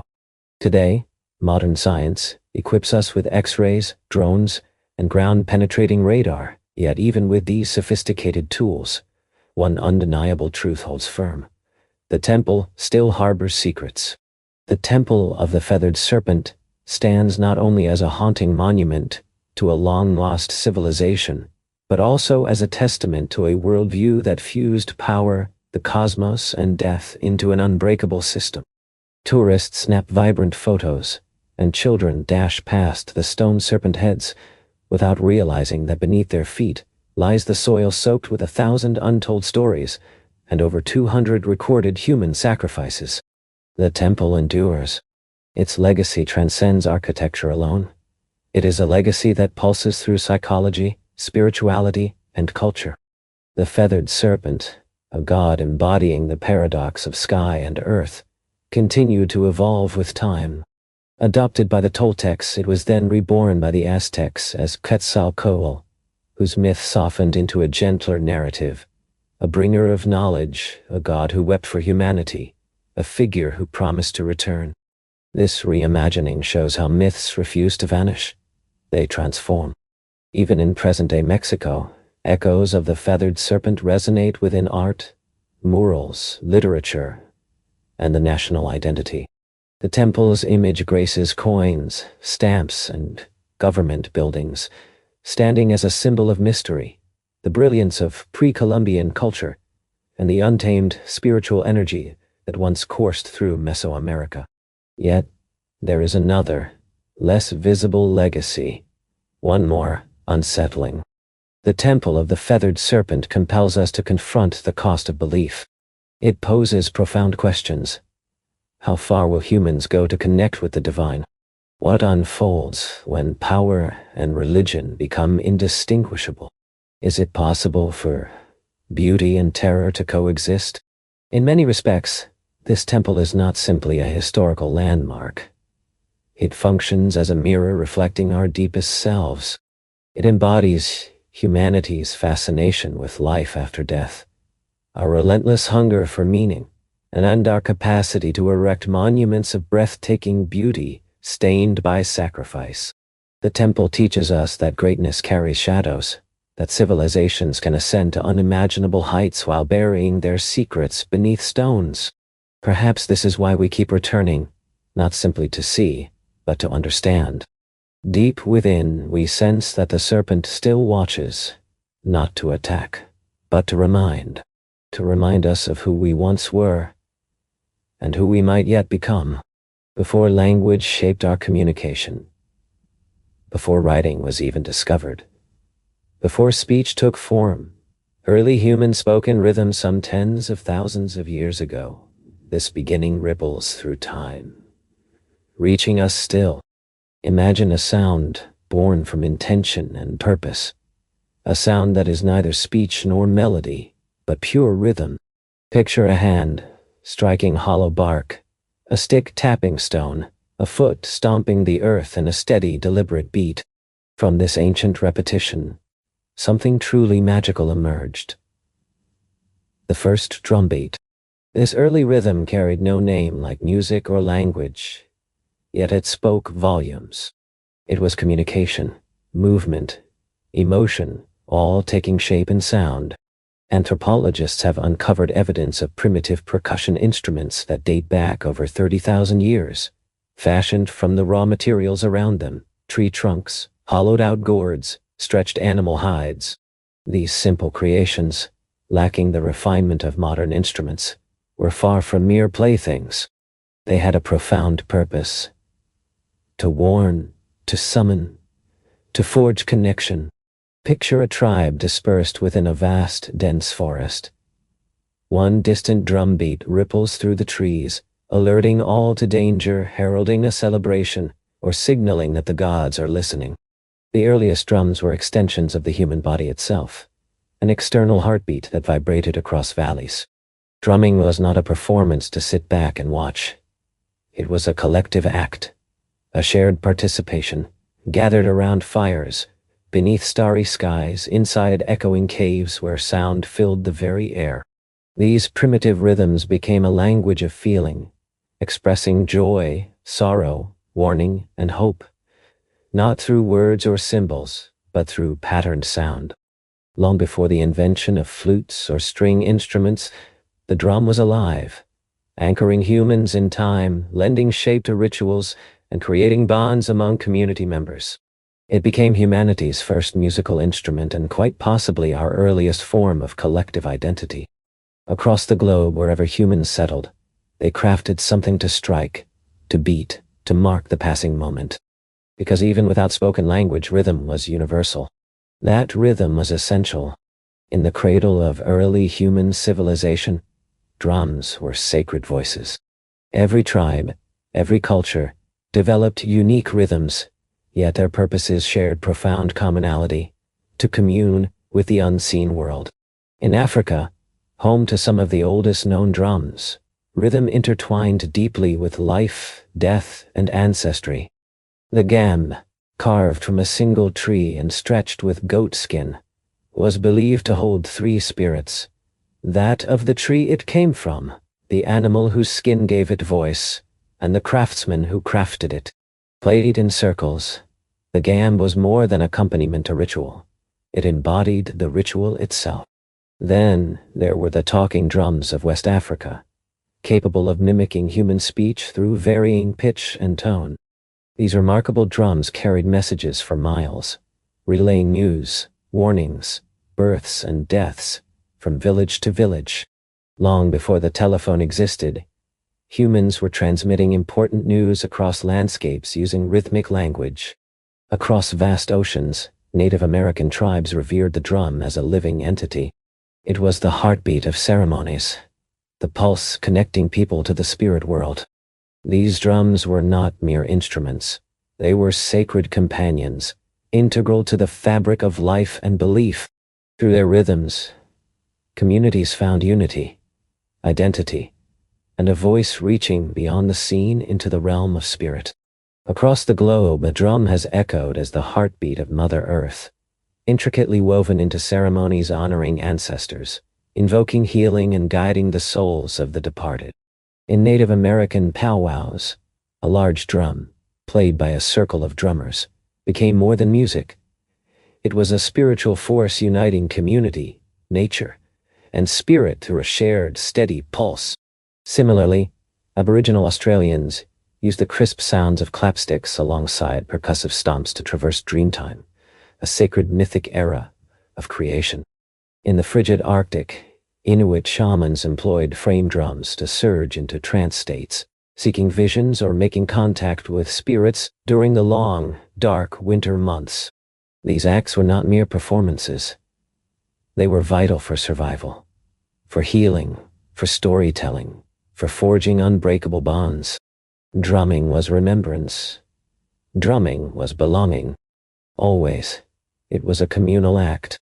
Drums gathered people into sacred circles, synchronizing hearts and intentions without the need for sheet music or a stage, just bodies in motion, hands striking, and souls stirred together in rhythm.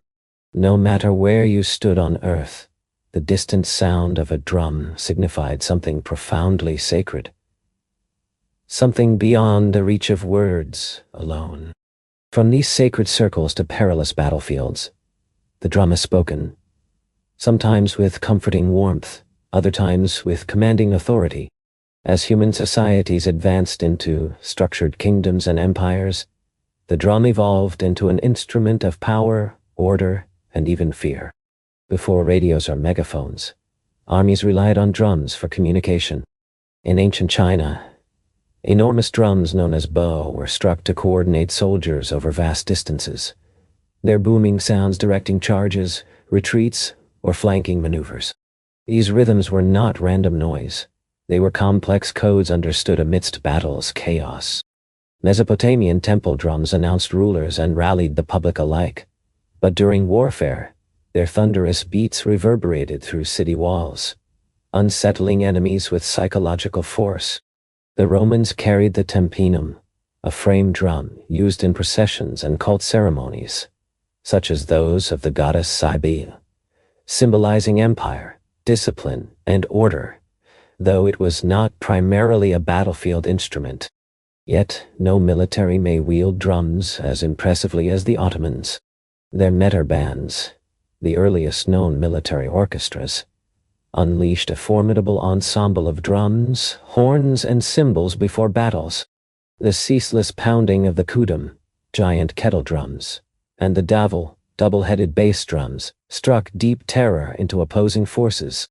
Some European reports describe enemy soldiers frozen in panic at the overwhelming sound alone, paralyzed before even facing the Ottomans.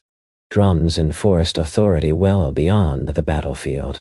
Across royal courts in Asia, Africa, and Europe, drum ensembles heralded arrivals, marked coronations, and punctuated political rituals. Beating a drum was a declaration that power was present. Even enslaved peoples in the Americas used drums. Across history and geography, drums have served as profound tools of resistance, vibrant cultural keepers, and powerful communicators. On plantations, enslaved peoples maintained their heritage and orchestrated secret rebellions through rhythmic drumming. Even under brutal oppression, the drum refused to fall silent, its beats carrying potent messages, declarations of authority, calls to march, or expressions of deep fear. The drum has always embodied the rhythm of power, signaling this is who rules, and this is who moves. As human civilizations expanded across continents, their drum traditions evolved uniquely, reflecting diverse purposes, spiritual beliefs, and societal structures. In the East, drums took on roles steeped in precision, spirituality, and ceremony. In India, the tabla emerged as a sacred instrument, a vessel of divine language rather than mere accompaniment. Its crisp, fluid tones carried meaning in every stroke, each rhythm an articulate poem shaped over decades. Tabla players were not just musicians but linguists of rhythm, engaging in a dialogue that transcended ordinary sound. Japan's taiko drums rose as ceremonial giants, integral to Shinto rituals, theatrical performances, and martial warfare. Playing the taiko demanded rigorous physical discipline and martial precision, with drummers adopting warrior-like stances that grounded their powerful beats. During festivals, the thunderous resonance of the taiko echoed through mountain valleys, believed to purify spaces by driving away evil spirits and inviting gods to descend to the earthly realm. In Indonesia, the kendang drum led the hypnotic flow of gamelan orchestras, directing dancers and musicians in sacred temple ceremonies. These rhythms were intricately layered and interlocked, mirroring cosmic harmony in sonic form, reflecting a celestial order that permeated the spiritual life. Meanwhile, across Europe, drum traditions followed a different path. In medieval times, drums were primarily practical, signaling soldiers, maintaining marching tempo, and enforcing military discipline. It wasn't until the Renaissance and Baroque periods that drums found a place within formal music ensembles, though they often remained in the background, thundering softly beneath royal fanfares or resonating within grand cathedrals. This divergence reveals contrasting philosophies. The East embraced rhythm as an art of spirit, connected to breath, chant, and meditation. The West regarded it as structure and force, a tool for rallying troops, marking time, and organizing movement. Yet, both traditions understood the drum's fundamental power: to shape time, dictate pace, elevate ritual, and connect human beings across language barriers. Whether East or West, sacred or strategic, the drum has remained central, ever listening and always speaking. From mountaintop temples to jungle clearings, from desert fires to candlelit cathedrals, drums inhabit spaces where the human meets the divine. Long before organized religion took hold, rhythm itself was a sacred language, a means to pray, summon, and transcend. In African cultures, drums transcended instruments and became spiritual entities. For example, in Yoruba traditions, the bata drum was not just a musical object, but a conduit to communicate with the orishas, the divine spirits. Such drums embodied the very essence of cultural identity and spiritual connection, underlining the universality and timelessness of drumming as a deeply human experience. Across cultures and epochs, drums have been more than mere instruments. They are sacred conduits connecting the earthly to the divine. In ancient times, drummers were not entertainers but priests. The rhythms they produced were far more than sounds. They were encoded prayers, intricate invocations summoning gods to descend and dance among the living. Every pattern had an intention, every beat a direction that guided spiritual energy. Consider the profound symbolism in Hinduism, where the drum literally resides in the hands of the divine. Shiva, the god of destruction and regeneration, appears as Nataraya, the cosmic dancer performing the eternal dance of creation and destruction, clutching the damara, a small hourglass-shaped drum. The rhythm emanating from this drum symbolizes the very pulse of the universe, the steady cadence that marks the transition from silence to sound, from void into form. In this sense, the drum becomes a divine heartbeat that underpins all existence. In Buddhist practice, the ritual frame drum holds a delicate but essential place. Used in monastic chants and meditation ceremonies, its slow, gentle strikes are not about energy or volume, but about focus and presence. Like a metronome for the soul, it guides breath and mindfulness, acting as a constant reminder to return, again and again, to the present moment. Its softness is purposeful. It doesn't conquer the senses but gently embraces the mind. Meanwhile, across the Americas, indigenous tribes have long harnessed the power of drums in vision quests, sweat lodges, and healing ceremonies. The steady, unwavering beat mimics the rhythm of the womb, anchoring participants as they enter trance states or connect with ancestral spirits. For these communities, the drum is not mere accompaniment. It is the prayer itself, a living link to the sacred past and spirit world. Even within Christianity, where rhythmic expression was often subdued, the drum found a sacred role, particularly within African American gospel traditions. Here, drums became a powerful heartbeat underscoring voices raised in praise and worship. They encapsulate struggle and hope, weaving together spiritual rhythm and human endurance, infusing every note of devotion with life and resilience. Regardless of the faith or ritual context, the drum transcends mere ornamentation. It is a vessel for energy, intention, and the ineffable mysteries that language cannot convey. When words fall short in worship, rhythm remains eternal, a steady call that the divine always heeds. For thousands of years, the drum existed as a solitary instrument, one body, one sound, one divine purpose. But the dawn of the industrial age sparked a revolutionary transformation. In the factories, city streets, and music halls of the late 19th and early 20th centuries, percussion evolved dramatically. Formerly scattered across stages and handled by multiple players, various percussion instruments began to unite into a single, accessible setup, the drum kit. Necessity was the mother of this invention. Military and theater bands of the late 1800s required several percussionists to manage bass drums, snares, cymbals, and woodblocks. As space became scarce and budgets tight, drummers innovated by combining multiple instruments into one playable configuration. The breakthrough came in 1909 with the patenting of the first bass drum pedal. This new mechanism allowed a drummer to strike a massive bass drum using a foot pedal, freeing both hands to manipulate other drums and cymbals. This innovation ignited a wave of creativity. Over the following decades, drummers added hi-hats, tom-toms, cowbells, and ride cymbals, crafting an integrated setup capable of mimicking an entire percussion section from a single seat. What emerged was more than just a musical tool.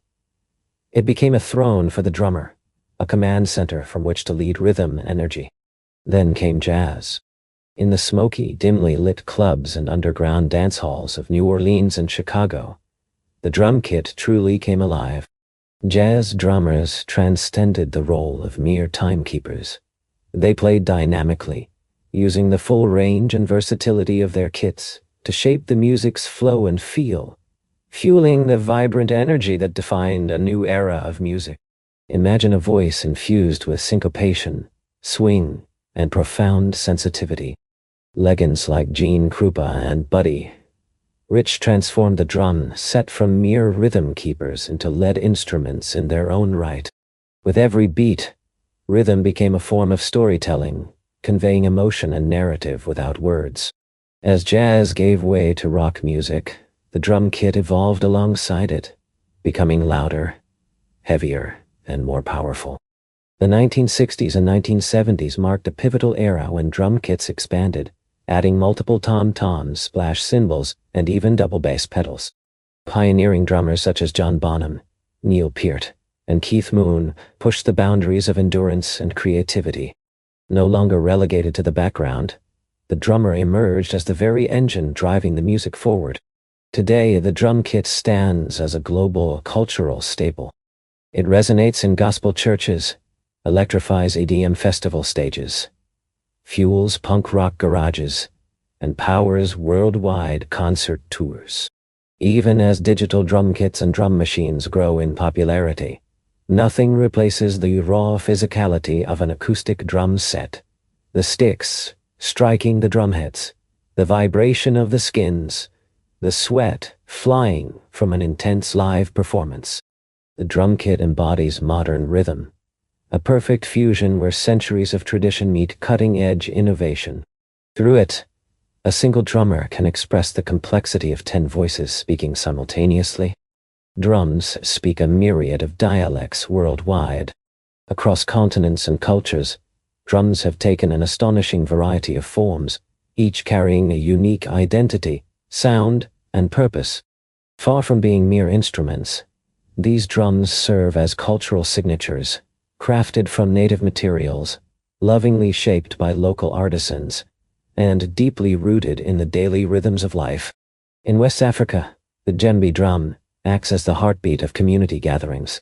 It communicates through sharp slaps and deep bass tones designed for storytelling and spontaneous musical conversation. Alongside it, the Dunan drums provide a steady pulse, a rhythmic foundation that anchors the complex dances swirling around them. Here, a drum ensemble transcends music. It becomes a dialogue between spirits, ancestors, and the living. Moving to the Middle East, the darbuka, a goblet-shaped drum made of clay or metal, delivers crisp, fast-paced rhythms essential to belly dancing and classical Arabic music. Its sharply articulated sound demands precise playing techniques and invites movement from its audience. Across the Caribbean and Latin America, drums narrate tales born of resilience and cultural fusion. The conga, bongo, and timbales reflect the blending of African, indigenous, and Spanish heritage. In Cuba, the sacred bata drums play a central role in Santeria rituals, each drum speaking a divine language connected to the orishas. In Brazil, the thunderous surdo and cuica provide pulsating energy for samba parades, infusing celebrations, protests, and prayers alike with vibrant joy.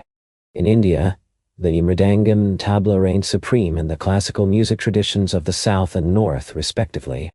These drums are meticulously tuned to specific pitches, blurring the line between rhythm and melody. Every finger movement counts. Every stroke is steeped in centuries of musical tradition. Then there is the frame drum, one of humanity's oldest percussion instruments, found in myriad forms such as the Persian daf or the Irish bodhran. Used in contexts ranging from shamanic rituals to folk ensembles, it's played with fingertips, mallets, or brushes. Its simplicity only adds to its sacred character. What binds all these drums, regardless of shape, size, or sound, is a profound sense of purpose. Whether guiding dancers, healing communities, marking rituals, or sparking revolutions, each drum reflects the soul and stories of the cultures that cherish them. Drums carry the very essence of their people. Their rhythms echo geography, history, and identity, creating a global family of percussion that is not only diverse, but truly universal. No matter where you travel on this earth, the ground beneath your feet resonates with rhythm. As the 20th century neared its end, the sound of drums began evolving, not in rhythm itself, but in texture and form. The tactile, physical presence of drumming, the sweaty palms gripping sticks, the wooden drum heads, the calloused fingertips, started sharing space with circuits, pads, and innovative software.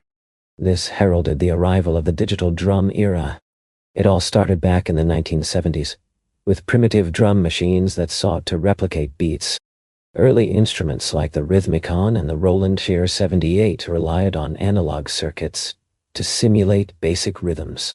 At first, their sounds came across as robotic, even clumsy, lacking the warmth of acoustic drums. Yet musicians quickly recognized their true potential, the promise of consistent beats, precise control, and limitless creative possibilities. Then came a revolution. In 1980, Roland introduced the ER-808, a drum machine so iconic that its deep, booming kick drum and crisp snare sound would come to define entire musical genres. Hip-hop, techno, electro, and trap music all carried the imprint of its synthetic pulses. The focus shifted. It was no longer about copying acoustic drums, but about inventing entirely new sounds. As digital audio technology evolved, so did the tools.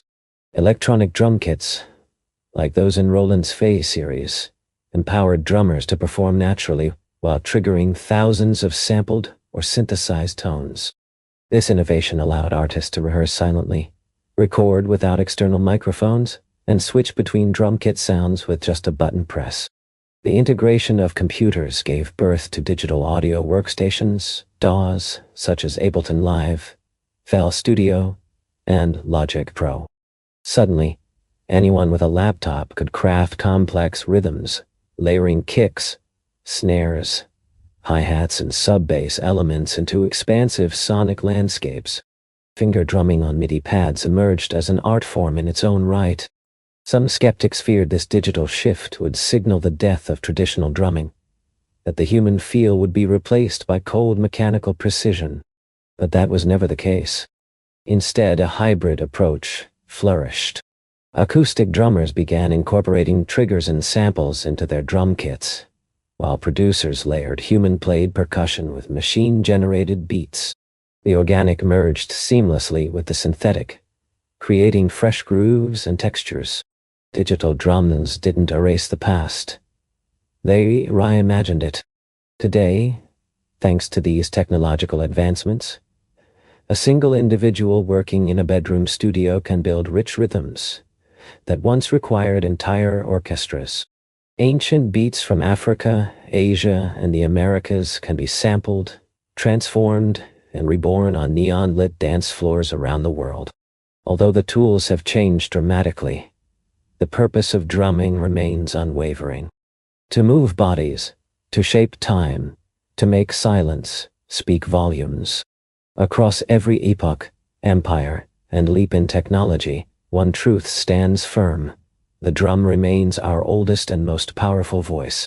From ancient fire-lit circles to grand modern concert halls, from sacred ceremonies to pulsating digital dance floors, the drum has never been just an instrument. It is a profound connection to ourselves, to one another, and to something far greater.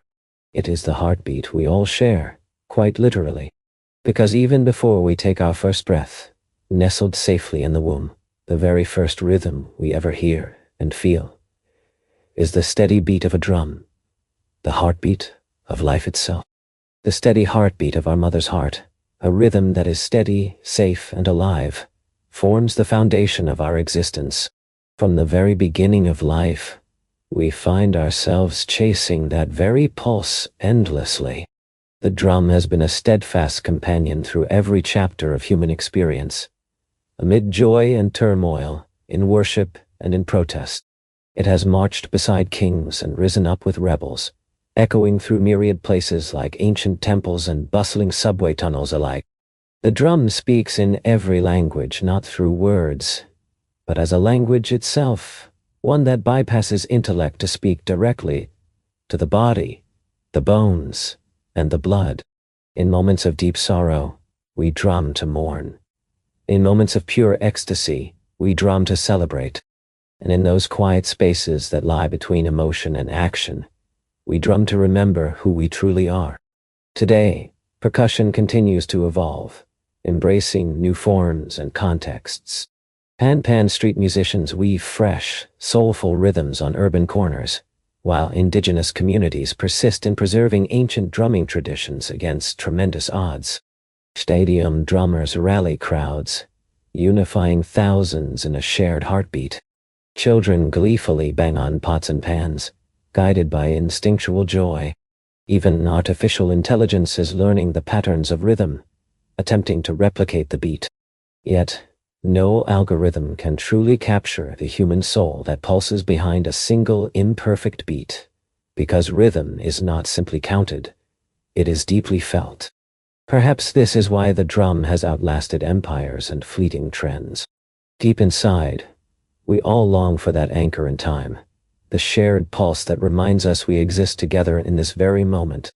Regardless of how advanced our instruments become, or how virtual our experiences grow, there will always be something profoundly grounding about skin striking skin, sticks hitting hide, a hand touching wood, a beat, a breath, a beginning. The drum is not a mere artifact of the past.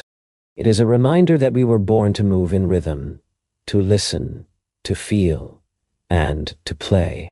And as long as humanity endures, the drum will never fall silent. Before Manhattan transformed into a towering forest of glass and steel, it was an island shrouded by shadows, Not those cast by skyscrapers, but by church steeples and sloping rooftops. In the early 1800s, the city's skyline was virtually non-existent. Concealed at the southern tip of the island, the city was a dense sprawl of brick townhouses, timber-framed shops, and dirt-packed roads. Buildings seldom rose beyond 5 or 6 stories, not due to lack of ambition, but because gravity dictated the rules. The taller a building rose, the more weight it had to bear. And constructed with stone and brick, height came at a steep cost. The walls at the bottom had to be increasingly thick to support the upper levels, reducing interior space and demanding enormous foundations. To build high was to build heavy, and heavy simply wasn't financially practical. As a result, the city grew horizontally, stretching northward along a grid laid out in 1811, one of the most daring urban plans of its era. But beneath this very grid, hidden under layers of cobblestone and earth, Manhattan harbored a secret weapon. Bedrock. This deep, dense, and unwavering granite spine running beneath the island would one day support some of humanity's tallest constructions. For now, however, it lay silent, untouched, patiently waiting. Life in early Manhattan was noisy but grounded. The harbor buzzed with commerce. Ships lined the piers, and horses clattered through narrow streets. The economy grew rapidly, immigration swelled, and the city prepared to rise, quite literally, into a new era. As the 19th century progressed, Manhattan buzzed with vibrant energy, yet the cityscape remained firmly grounded. Its skyline was modest, marked mainly by horizontal stretches, with the exception of a few towering spires that punctuated the horizon. The most notable among them was Trinity Church, its spire completed in 1846, soaring over 280 feet into the sky. For a time, this was the tallest structure in New York, a symbol of aspiration rather than a bold declaration of architectural dominance. Back then, no one could have imagined that Manhattan's skyline would soon undergo a dramatic transformation, shaped not by the traditional materials of stone or wood, but by the innovation of iron and steel, fueled by visionary ambition. The city was on the cusp of a towering evolution, ready to break free from the earthly bounds that had long restrained it. For centuries, gravity had been the ultimate architect in Manhattan, dictating the low-rise nature of buildings and the flatness of the urban landscape. Human ambition to build upwards had been limited by the practical challenges of construction materials and technology. However, by the mid-19th century, 2 groundbreaking inventions emerged that would revolutionize the city's vertical growth, ripping open the sky with new possibilities. The first major breakthrough came in 1852 when Elisha Otis, an inventive mind, introduced his revolutionary safety elevator. In a dramatic public demonstration held at the New York Crystal Palace, Otis stood confidently on a platform suspended high above an anxious crowd. Then, with a theatrical flourish, he commanded the rope to be cut. The audience gasped in horror, expecting a deadly plunge, but the platform remained securely in place. Otis had engineered a hidden mechanism that instantly locked the elevator, preventing its fall. This moment was watershed. Suddenly, reaching upper floors was no longer a frightening ordeal, nor were these floors undesirable. Before, upper stories had been the cheapest and least sought-after space, because climbing stairs was burdensome. With Otis's safe elevator, however, the top floors transformed into premium real estate, offering unmatched light, fresh air, and impressive views. Economically, the vertical city became viable in a way it never had been before. Yet the ability to lift people wasn't the full story. The second innovation addressed the very structure of buildings. Prior to this, buildings depended on thick, load-bearing walls that became increasingly heavy and massive. The taller the structure rose. This limitation capped how high architects could realistically build. Enter the steel skeleton, a framework of steel beams and columns able to carry the entire weight of a building. In the 1880s and 1890s, engineers harnessed this new technique, transforming exterior walls, from massive structural supports into thin curtain walls that served merely as facades. This method, known as steel frame construction, granted architects unprecedented freedom to build upwards as far as the steel framework allowed. Suddenly, height was no longer a liability or a risk. It became the winning strategy for developers and visionaries. The confluence of elevator technology and steel skeletons redefined architecture's potential and challenged the very conception of urban space. Manhattan, with its dense bedrock foundation and booming commercial economy, was uniquely suited to embrace this transformation.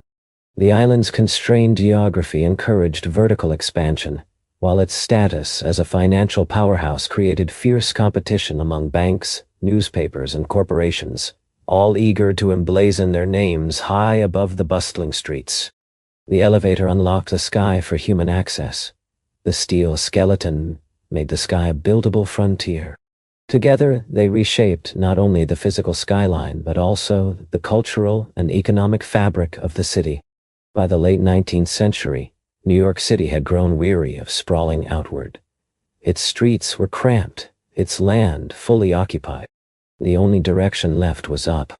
The stage was set, the technologies in place, and Manhattan was ready to rise. The race to the skies was underway, marking the dawn of the age of the skyscraper and setting the course for the vibrant, towering metropolis we recognize today. By the 1890s, Manhattan transformed into a grand proving ground, with its skyline becoming a fierce battlefield, driven by ambition. The opening salvo in this architectural contest came in 1890, when the New York World Building, the headquarters for Joseph Pulitzer's newspaper empire, soared 20 stories above Park Row, claiming the title of the tallest office building in the world, though only briefly. Rising to the challenge, the Park Row building took the crown in 1899, standing proudly at 391 feet. Each towering new structure was more than just a display of wealth. It was a bold statement of vision and a declaration that its creators embodied the future. Steel giants began to pierce the sky. The Singer Building, completed in 1908 at an imposing 612 feet, surpassed the height of the spire of Trinity Church, a record that had endured for over half a century, becoming the tallest building worldwide. Yet even this monument was destined to be outshone. In 1913, the Woolworth Building took the spotlight with breathtaking grandeur. Designed by architect Cass Gilbert and financed entirely in cash by retail magnate Frank W. Woolworth, it stretched 792 feet across 55 stories. Revered as the Cathedral of Commerce, the Woolworth was not only tall but awe-inspiring, an architectural sermon celebrating America's emergence as a modern global power. This era was about more than just architecture. It was a fierce branding war. Corporations and institutions competed for the most towering and distinctive buildings, skyscrapers that would forever etch their names against the sky. Every new pinnacle made headlines. Every silhouette became a potent symbol. The skyscraper emerged as the ultimate permanent billboard, imposing and impossible to ignore.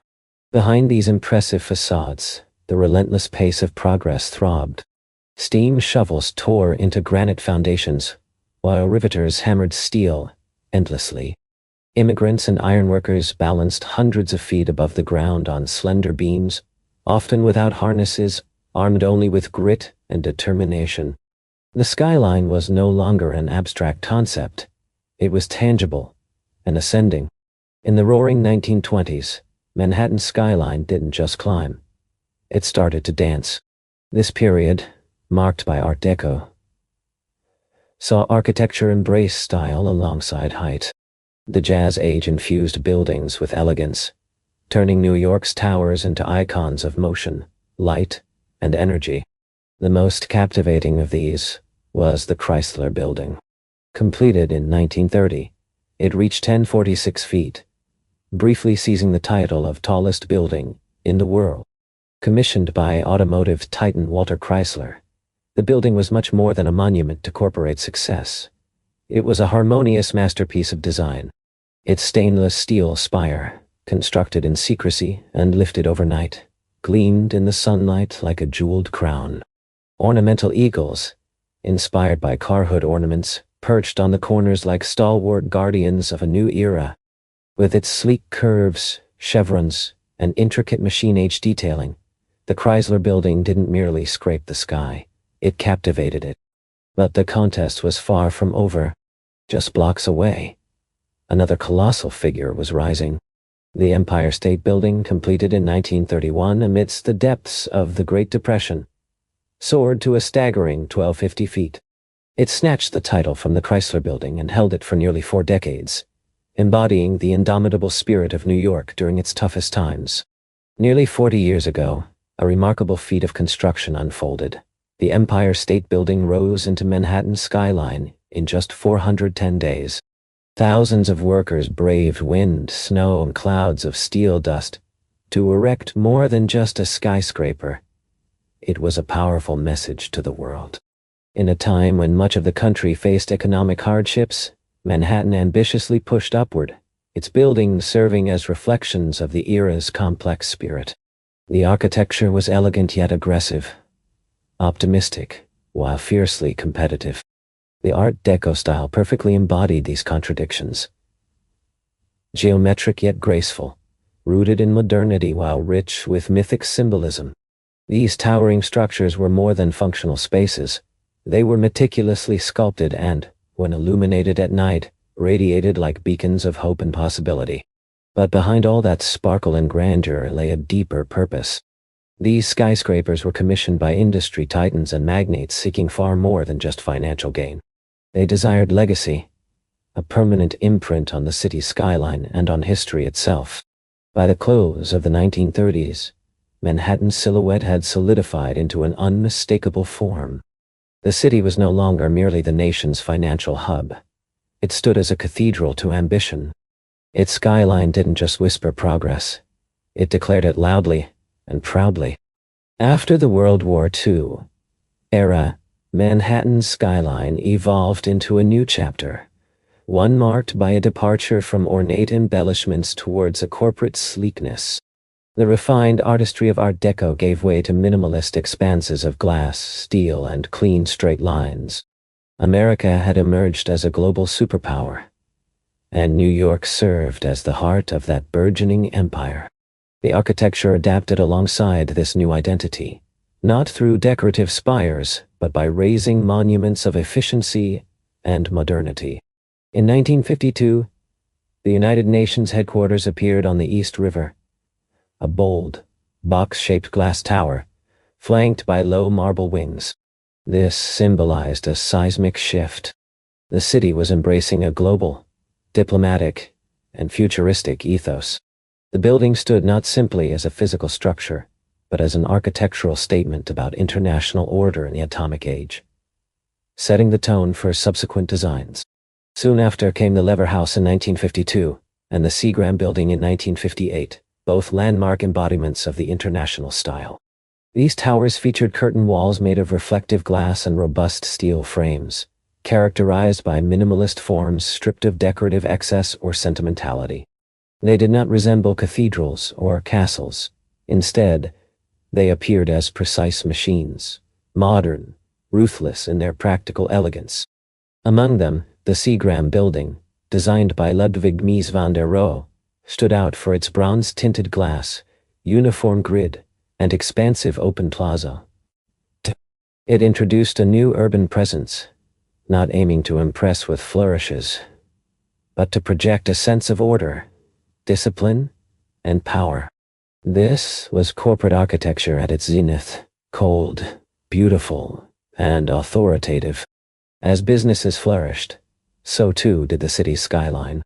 Midtown Manhattan became a bustling hub for America's major corporations, banks, media conglomerates, and law firms. These skyscrapers no longer competed on beauty alone. Their contest revolved around maximizing usable space, securing prime locations, and establishing a dominant silhouette on the horizon. Gone were the soaring spires and gargoyles of earlier eras. Instead, mirrored monoliths rose, anonymous giants that reflected not just the clouds but the ambitions of Wall Street itself. Yet, in their stark simplicity and quiet grandeur, these towers conveyed a powerful narrative. They told the story of a nation captivated by growth, precision, and the ideals of modernity. Within their glass and steel confines, they defined the corporate era, shaping not only the city's appearance, but also the very sense of its time and purpose. Across cities worldwide, skyscrapers of glass and steel reached ever higher. Yet amid this architectural evolution, one truth persisted. Skylines remained potent symbols. However, their messages had shifted from vibrant displays of beauty to hushed whispers of power. By the late 1960s, New York's vertical landscape was already a feat of engineering mastery, but the city still aspired to reach greater heights in both ambition and innovation. This aspiration found its boldest expression at Manhattan's southern tip, where an extraordinary pair of identical towers would soon redefine the skyline permanently. These buildings, daring and divisive, represented a new era unlike anything previously witnessed. They were the twin towers of the World Trade Center. The vision behind the World Trade Center arose as a nucleus for global commerce, orchestrated under the guidance of the Port Authority of New York and New Jersey. The renowned architect Minoru Yamasaki adopted a radical minimalist philosophy in designing these structures. Characterized by uninterrupted vertical lines, sleek aluminum cladding, and a distinct lack of setbacks, each tower soared to over 1,600 feet, towering above every building before them. Yet the project's ambition extended beyond architecture. It was an ideological statement, embodying the ideals of global interconnectedness, a modern temple to capitalism. Construction commenced in 1966, necessitating the complete demolition of Radio Row, a historic neighborhood that once thrived in that area. Builders faced the immense challenge of constructing massive foundations deep beneath the surface. They employed an innovative method known as the slurry wall, enabling engineers to dig into the soft riverbed of the Hudson River while holding back the surrounding water. This engineering feat was considered groundbreaking and one of the most difficult of its time. When the Twin Towers opened in 1973, public opinion was divided. Critics disparaged the buildings as sterile and boxy, lamenting the loss of New York's older, more ornate skyscrapers. Yet many others viewed them as symbols of strength, bold, confident, and commanding. Unlike the Chrysler Building's Art Deco elegance or the Empire State Building's elegant tapering, the World Trade Center stood resolute, twin pillars embodying certainty and scale. Beyond their physical presence, the Twin Towers quickly became emblematic worldwide, representing business prowess, unity, and American strength. Visitors from across the globe flocked to experience the breathtaking observation decks, dine in the renowned windows on the World Restaurant, or simply gaze upward in wonder from the expansive plaza below. For nearly 30 years, these towers dominated Lower Manhattan's skyline, anchoring it with balance and gravitas. While other cities erected taller buildings, none matched the iconic significance of these imposing twins standing side by side. The skyline had transformed once again, not through decorative flair but through monumental ambition. Then, on the morning of September 11, 2001, the skyline was irrevocably altered, not by cranes and construction but by devastating terror and smoke. In a horrifying span of under 2 hours, the Twin Towers collapsed, reduced to dust, flames, and twisted steel. Thousands of lives were lost, and the once mighty pillars defining Lower Manhattan ceased to exist. This attack transcended the destruction of buildings and lives. It struck at deep symbols, the ideals those towers represented: commerce, modernity, freedom, and ambition. For decades, the Twin Towers were the unmistakable emblem of New York's southern tip. Their simple monolithic silhouettes had become an instant visual shorthand for the city itself. The New York City skyline was shattered. In the weeks and months that followed, Lower Manhattan looked like a deep wound. Open, smoldering, and raw died out. Where there had once been towering structures and radiant light, Only emptiness remained. That emptiness reverberated through the city. Photographs of the skyline seemed hollow and fractured, the once familiar silhouette broken beyond recognition. This space, once alive with the pulse of global commerce and life, came to be called Ground Zero. For the first time in 100 years, Manhattan was not building upward. Instead, it was grieving. The city mourned its loss deeply, yet it showed immense resilience. Steelworkers, firefighters, police officers, and countless volunteers converged on the site, not to build anew immediately, but to recover and honor what had been lost. They cleared away the rubble, paid tribute to lives ended, and in the quiet that replaced the clang of iron and steel, a forced moment of stillness settled over a city usually racing forward. It was as if New York City collectively held its breath in pain. Yet even in such sorrow, New York refused to be broken. It looked up once more. The conversation about rebuilding was complicated, unfolding with emotion, politics, and deep reflection. What should replace the Twin Towers? Should anything rise at all?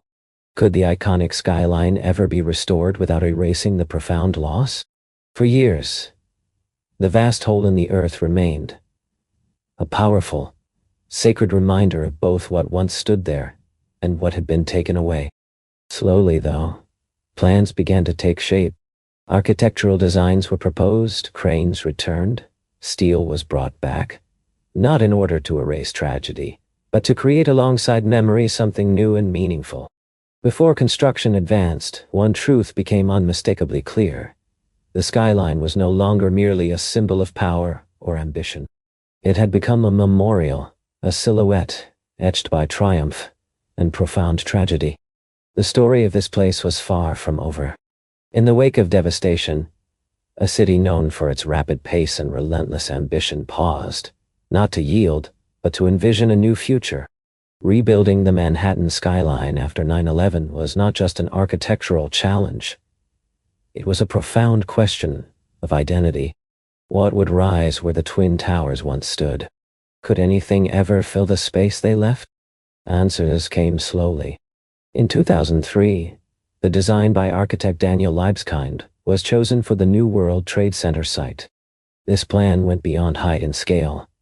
It was about healing, remembrance, and renewal. The vision blended commercial buildings with public memorials, parks, transit hubs, and spaces filled with light. It was not a bid to recreate the past, but a clear expression of what might be possible looking forward. At the center of this ambitious effort stood a new tower, One World Trade Center, originally known as the Freedom Tower. Rising from the northwest corner of Ground Zero, it was designed to become the tallest building in the Western Hemisphere at 1776 feet, a deliberate number evoking the year of America's independence. Yet this was about more than patriotism alone.